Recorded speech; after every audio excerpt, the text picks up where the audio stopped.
disclaimer under Section 107 of the Copyright Act 1976, allowance is made for fair use for purposes such as criticism, comment, news reporting, teaching, scholarship, and research. Fair use is a use permitted by copyright statute that might otherwise be infringing. Nonprofit, educational, or personal use tips the balance in favor of fair use.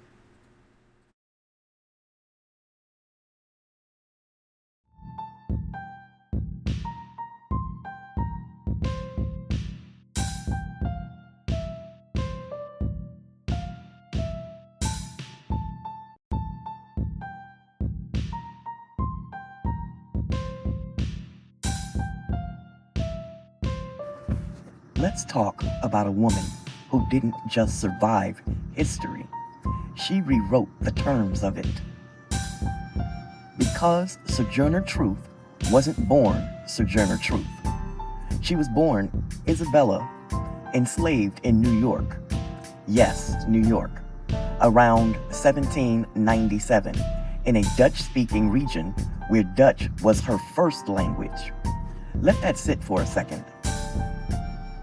We get taught slavery like it wore one zip code, like it only lived in southern heat. But Isabella's life isn't a receipt, stamped and signed. Slavery was American. Period. Isabella was sold multiple times, moved around like furniture, people argued over. And that's one of the cruelest parts of slavery. It wasn't just forced labor. It was forced separation, forced loss, forced you don't get to keep what you love. Now here's where the story sharpens. In 1826, she escapes, carrying her infant daughter with her, and finds refuge with a family willing to shelter her. But what she does next is the part people don't always realize.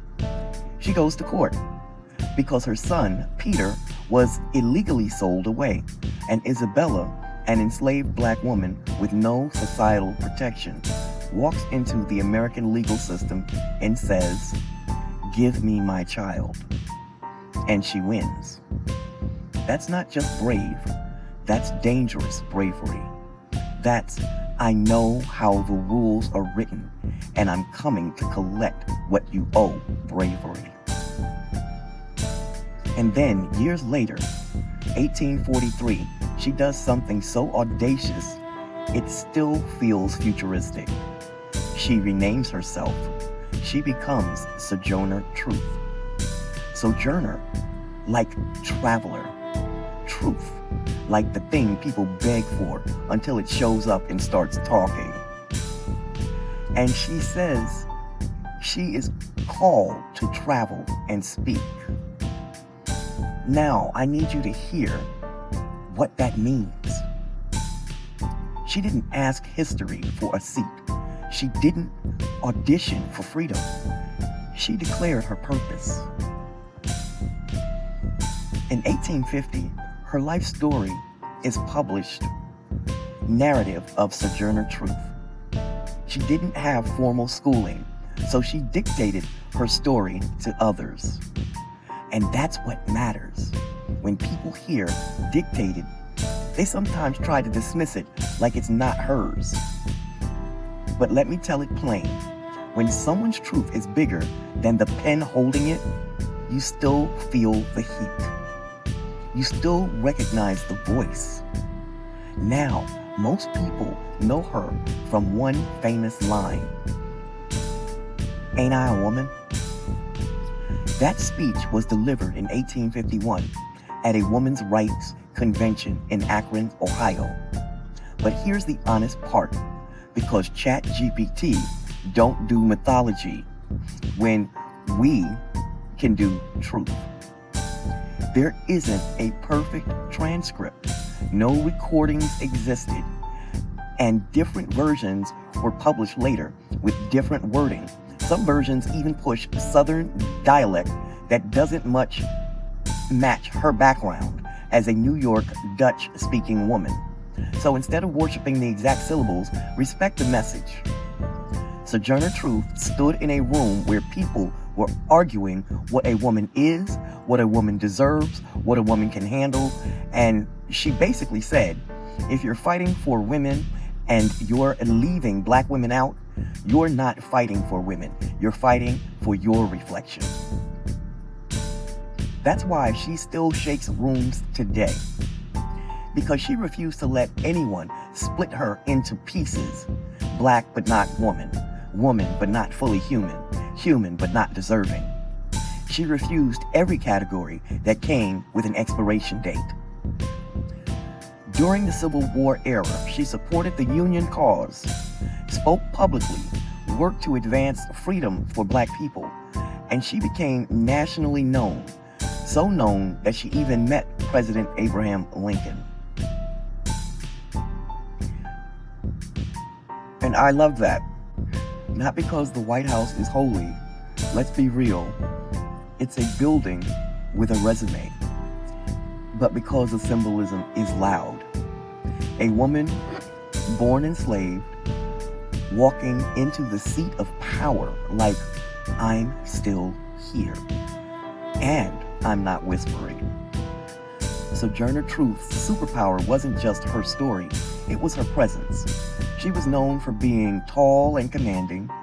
She could hold a crowd with scripture, logic, humor, and that kind of fearless calm that makes lies sweat. You know, the type of person where even the hecklers start reconsidering their life choices? Yeah, that was her. And here's the takeaway that makes her more than a history lesson. Sojourner Truth teaches us that identity can be stolen, but it can also be reclaimed, and not quietly. She teaches us that truth isn't just information. Truth is a decision, a posture, a direction. She teaches us this one last thing. You can be born into somebody else's definition of you and still live long enough to rename yourself into your own purpose. That's Sojourner's Truth. Not a quote on a mug, a whole force. And if your life ever tried to shrink you, if the world ever told you to be smaller, quieter, more acceptable, remember her. She didn't become acceptable. She became inevitable. I am inevitable. Sojourner Truth didn't ask permission. She asked the world a question it still can't answer without telling on itself. And that's the kind of truth that doesn't age. It echoes.